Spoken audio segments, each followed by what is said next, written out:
Build creative confidence. Beat the inspiration addiction.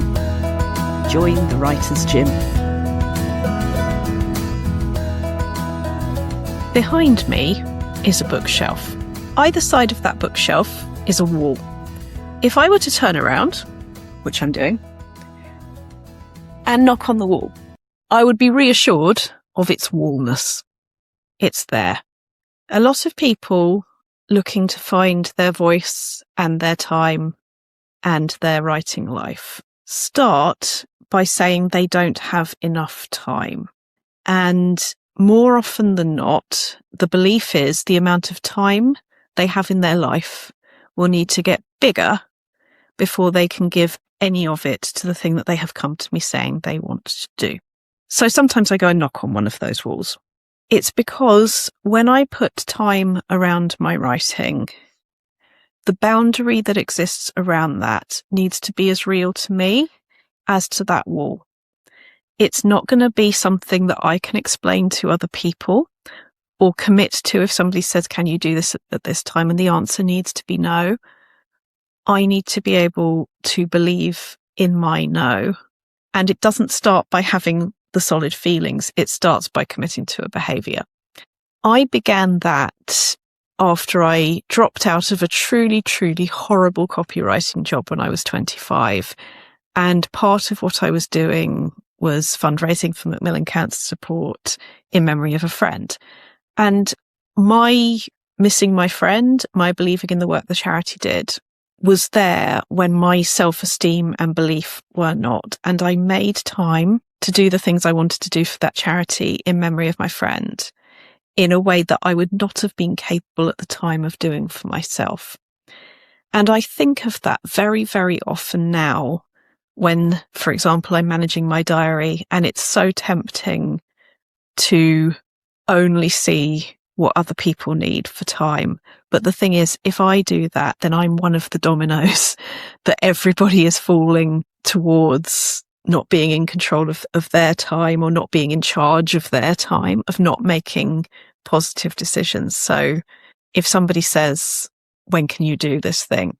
The writing has to be as real to me. My date with the writing has to be as real to me as my date to go and coach somebody, to run a workshop, to do my writing. It's all got to be equally real to me.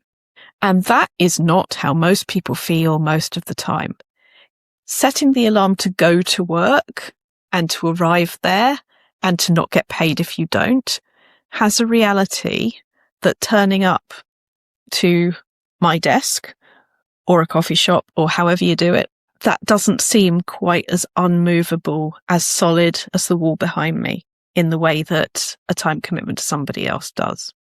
So what I do about that is past and future. I remember how it felt when I was first volunteering for Macmillan Cancer Support, and I knew I can only create what I want to create in the world by me doing it. Nobody else is going to do it. It's on me, and I believe in it. And there were a bunch of potentially other psychological reasons for that, like it felt like a connection to the person that I'd lost. But it wasn't just that, it was putting something good in the world. So rather than go just, what does this say about me? I went, what am I trying to do? I had a very serious conversation with myself about understanding, it means that it doesn't mean they give her back, right? I literally had that conversation with myself. I moved through the what does it say about me to the what is the thing I want to create this thing in the world. So I looked to the past for a sense of direction with that, but I also looked to the future. When this book is written, when it's sitting on the right shelf via the right relationships with the right people for it and for me, that will only be because I made my time boundaries count. And for every single person you've ever heard going, no, I can't possibly make that sort of time. Don't you know what it means to be a parent and a worker and a boss and an employee? And no, do you know what? I don't know what it's like to be you, but I do know that only you will ever be you. And for the 5 minutes that you can create by locking the bathroom door and getting away with scribbling a few notes on your phone, on a notepad, however you do it, knowing those things build up. If you take only one thing from me, it's knowing that writing time doesn't have to mean or start with or even ever be, if you don't want it to be, full days. There are other ways of pushing the envelope gently, consistently. In the end, our reality is as much about our perception as it is about our external circumstances. We put the energy in, we put the ideas in, we put the time in, but we also put a lot of resistance in.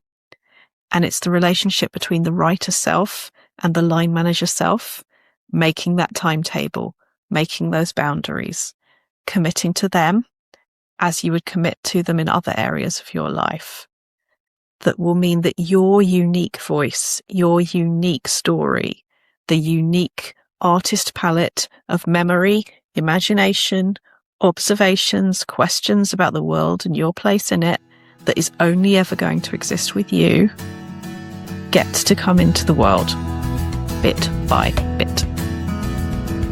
You've visited The Writer's Gym with author and coach Dr. Rachel Knightley. Production and sound design are by Ashley Lexine, and theme music is by Chris Gregory. To join a Writer's Gym workout online or in London, as a guest or as a member, visit writersgym.com or email thewritersgym@rachelknightley.com.